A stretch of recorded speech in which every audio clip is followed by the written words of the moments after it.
Welcome to the Slop Temple. We pray this video helps. You're starting with the Ring app open and the doorbell selected. Tap Devices, choose your doorbell, and confirm it's online. This allows setting changes to save. Once done, tap Motion Settings to enter the motion controls. Make sure the connection is stable, otherwise changes won't apply. You'll see motion zones and motion frequency options. These are the first controls we'll adjust. Now that you're inside motion settings, prepare to fine-tune the detection area and sensitivity for reliable alerts.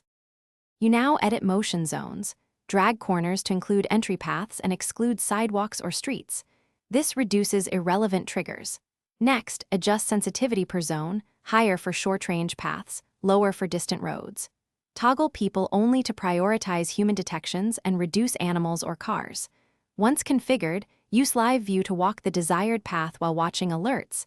This shows how the doorbell interprets motion. If a zone still over-triggers, shrink it and lower sensitivity by 1 or save your changes and perform a final live test. Walk the approach, trigger motion, and confirm you receive the alert. If settings fail to apply, make sure your app is up to date and the doorbell's firmware is current. You can force a reboot by removing power or using the in-app restart if available.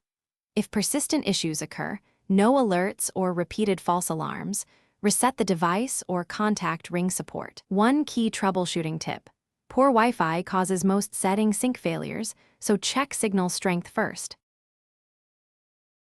Thanks for watching. Consider subscribing if we helped you.